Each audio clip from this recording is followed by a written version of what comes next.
Welcome back. Thank you very much for staying with us here on SABC News. This is SA Today with me, Flo Latwaba. Well, renowned Zimbabwean journalist Hopewell Chinono failed to address SANEF's Nakasa Awards event last night. This after the Zimbabwean High Court failed to make a ruling on his passport application. SANEF chair Sbu Ngalwa condemned the actions of the Zimbabwean government. We're now joined via Skype by Hopewell Chinono. Very good afternoon to you, Hopewell. I'm sure you're looking forward indeed to be in Johannesburg at this time. I mean, what has the High Court really said in terms of, their failure on ruling on the passport application that you had made, before we go into really what happened? Good afternoon, Flo. Thank you very much for having me. I was excited and I was looking forward to giving my keynote speech at the Nakasa Awards. It's a prestigious awards ceremony. Nakasa was a great journalist and his name is iconic. So I turned to the High Court of Zimbabwe to have my passport released from the Magistrates Court because it was held last year in August as part of my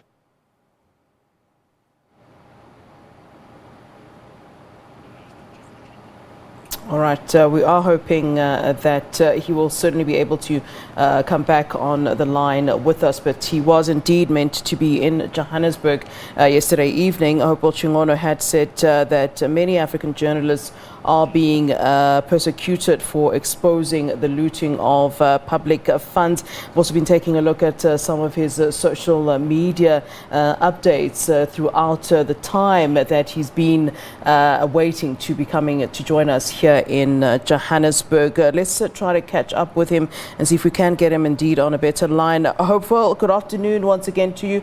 You can certainly continue where you left off. I'm sure you are of the belief that this was all, on purpose for you not to be able to travel to Johannesburg. Talk to us. I'm trying to remember where we left off, but indeed you were talking about what indeed did happen. Thank you very much, Flo. What happened is that I applied my passport to be released from the court. It was held in August last year as part of my bail conditions after I was arrested on a trumped-up charge of incitement. So after getting the invitation to speak at the prestigious Nakasa Awards, I went to the court on the 6th of August and applied for my passport. The judge, Justice Benjamin Jikoero, said that he was aware of the agents, but after the application was argued by my lawyers and the state's lawyers, the judge failed to give a ruling. I mean, there were a number of issues that you wanted to address yesterday. You were indeed able to virtually address the audience there, but you wanted to speak particularly to this issue of the fact that African journalists are being persecuted for exposing the looting of public funds, obviously, by the different governments. Was this particularly what you wanted to focus on in your speech yesterday? And perhaps you can talk to us as to what was really in your speech, and perhaps it might have been uncomfortable for the government of Zimbabwe to want to have you in Johannesburg and to speak on some of the issues that were taking place in your country.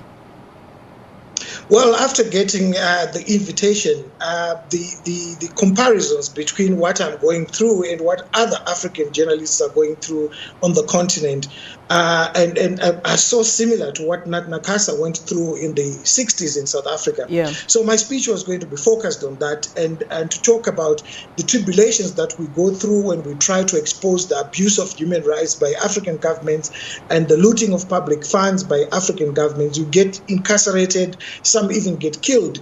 And the fact that the Zimbabwean government or the High Court of Zimbabwe failed to give me my passport, it was so ironic considering that those are some of the issues that Nakasa went through when the apartheid regime in the 60s was failing to allow him to leave to go to United States of America, where he was going to be a Nieman Fellow at Harvard University. Yeah, I mean, you said as well last night when you were addressing the audience virtually that, there's some trumped-up charges, criminal charges that are currently against you in Zimbabwe. I'd like to talk to those, and also, how you've been treated. I remember, I think it was a year or two ago, where some of us got footage of your house being sort of broken into, really, and people coming in and looking for you, and some of the windows of your house being shattered. I mean, all of this, how are you able still to continue in the work that you're doing, as a journalist? Flo, as a journalist, you just have to do your work. There's nothing else that you can do. There's nothing else that you know other than practicing journalism. And that's what I've been doing. And you are right. Last year on the 20th of July, I had 7 gunmen, state police and a secret service come to my home. They broke into my house using the butt of an AK-47, dragged me out. And that was the beginning of my tribulation and human rights abused by the Emerson Mnangagwa government. All this came after ZANU-PF, the ruling party, gave me a warning a week before that I should not be reporting on what I was reporting on, which is the looting of the COVID-19 public funds. They said that I'd dragged the name of the president's family into it when I was doing my investigations. And ever since, I've been persecuted. The second time I was arrested was on the 3rd of November. Again, I was arrested because I'd exposed that the president's niece, who had been caught trying to smuggle 6 kilograms of gold out of Zimbabwe to Dubai, was going to get bail unopposed. The state said that I should not have said so. I've obstructed justice.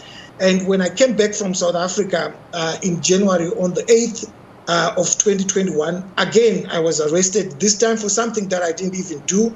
They used a law that does not exist. The case was only thrown out when I took it on review to the High Court. Now, what happened with my passport is very tragic and sad, because as citizens, we turn to the courts for arbitration if there's something going on between us and the state or the police institutions.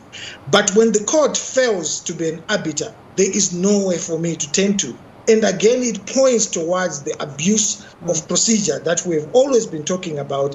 And because if a court fails to be a fair arbiter between you and the state, where else can you go? Yeah, Hopewell, you've certainly been in the game for a very long time, so you'd have, institutional memory, and I remember how things perhaps were during the time of the former and late president of Zimbabwe, Robert Mugabe. And it would be interesting to hear from you, in terms of your own analysis and personal experience, whether it was better or worse, in fact, during the time of Mugabe. What is your experience? You would think with a different, perhaps, government, that maybe things would have changed, or not a different government, but certainly a different head, that maybe things might have changed, but it doesn't look that way, does it?